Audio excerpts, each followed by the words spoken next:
Balimao, très urgent et très bonne nouvelle. Moi, je note, pour ce qui me concerne personnellement, que je l'ai trouvé assez vindicatif, injurieux, irrespectueux à l'endroit de beaucoup en tout cas, de ses pas des concitoyens, mais beaucoup d'Africains, beaucoup de chefs d'État, beaucoup de pays irrespectueux. Je l'ai trouvé vraiment irrespectueux. Avec un air...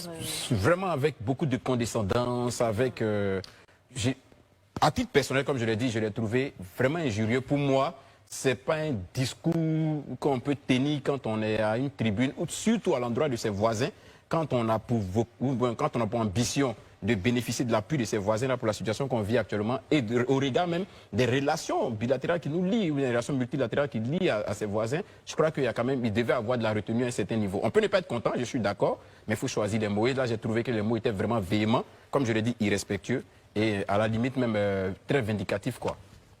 Je me suis rendu compte aussi qu'il a troqué son treillis kaki contre un basé, un Djesner, mais ça n'a pas fait de lui un homme d'État.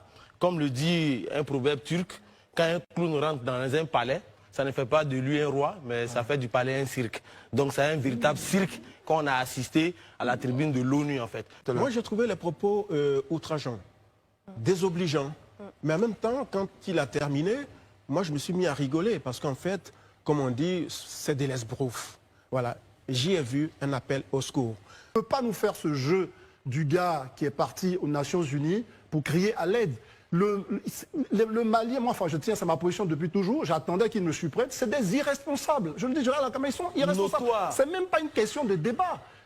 Les preuves sont là. On ne peut pas aller dans une enceinte et puis traiter un président africain d'étranger. Et je vois des gens me parler de Chavez était irresponsable. Mais il était responsable. Chavez était irresponsable. Mais bien sûr. Ah ouais. Mais si c'est pour Chavez, je suis d'accord avec toi. Chavez était irresponsable. Moi, Chavez était irresponsable. Parce que un Premier ministre, excusez-moi, quand je vois des Africains comme Alain qui ont critiqué la France, aller traiter un autre président, celui du Niger, d'étranger, vous êtes sérieux là? C'est quand même sérieux, on doit être scandalisé. Ça, les Africains, je dis les Africains, c'est des poltrons à plusieurs titres.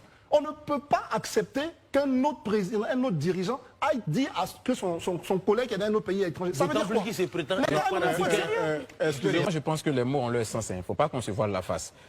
Le discours du président de Maïga, le Premier ministre par intérim du Mali, est disponible. Tout le monde peut le lire, tout le monde peut l'écouter. C'est un discours injurieux. Oui. C'est pourquoi Maïga, ce qu'il a fait là, moi j'ai appelé ça de la distraction. Maïga est venu, lui et son groupe ont pris le pouvoir au Mali sous prétexte que l'ancien président ne combattait pas le djihadisme. Eux, ils sont venus pour combattre le djihadisme. Faisons le bilan. Après 2 ans et demi qu'ils sont là, qu'est-ce qu'ils ont fait concrètement quand on vous bien compris. En réalité, on s'amuse. Vous pensez, imaginez un seul instant qu'un pays comme, je dis n'importe quoi, comme la Belgique, prend 46 soldats français et il les garde en Belgique. Mais c'est pratiquement une déclaration de guerre. Nous sommes en train de nous amuser.